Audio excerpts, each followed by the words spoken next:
Hello and good afternoon from the city of Lviv in western Ukraine.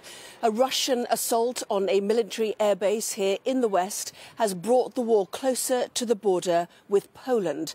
The regional governor of Lviv says an airstrike at the compound, located 15 miles from NATO territory, killed 35 people and injured 57.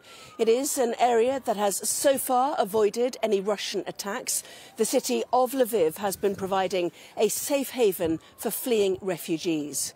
Meanwhile, British intelligence suggests forces are advancing towards Ukraine's biggest port city, Odessa, where our team on the ground heard air raid sirens early this morning. We'll hear from them in a moment. Let's take a look then at Russia's latest target.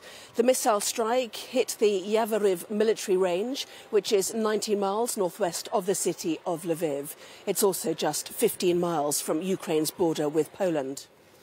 So what then is behind the Russian move to attack the West? General Sir Richard Barrons, former commander of Joint Forces Command, joins me live from the Sky News Centre. And this is significant, isn't it, on multiple fronts? Yes, it is. So we're seeing the Russian military extend their campaign into the very west of Ukraine, really to do two things. One is to restrict the ability of the Ukrainian Air Force to operate freely, and the other is to try to intercept the flow of reinforcements and weapons from the west into eastern Ukraine. And certainly Russia said yesterday that they saw those supply routes as legitimate targets. The problem is, not only can you not get that military defensive weapons in, there's a lot of people going out that way too, towards Poland, and what you don't want to do is lose confidence in either people leaving or humanitarian aid coming in. That's absolutely right. So I imagine the Ukrainian authorities are being very clear about this and will be moving the refugees who are heading west towards the European Union down one set of roads and doing everything they can to keep the movement of their military resupplies on other routes. Ukraine has the virtue of being a very big place. Yes, and absolutely. There are other nations, as you say, that could send humanitarian aid in and refugees could leave the country. So tell us about this facility, a huge facility which has been used by foreign instructors for years. Yes, it's the International Peacekeeping and Security Centre. It's 150 square miles, so a very big facility. And before the war started, it was used by a number of countries to send instructors to train the Ukrainian military. Those instructors left before the war started. Yes, the Florida National Guard amongst them.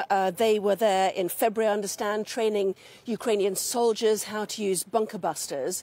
And the significance of this attack too, 30 rockets, 30 cruise missiles, it's been suggested. So a really serious attack, presumably to take out the facility entirely.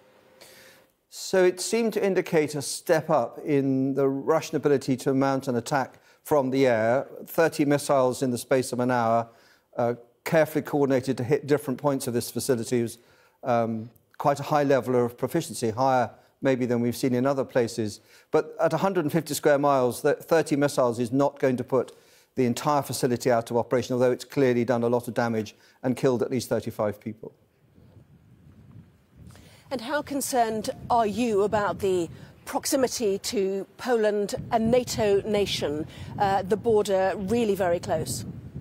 So I think we need to be absolutely clear that targets in Ukraine are part of this war underway between Russia and Ukraine. But even 6 inches over that border into a NATO country would risk escalating the war to between Russia and NATO, and Article 5 will apply. And I don't think anyone is in any doubt about that line.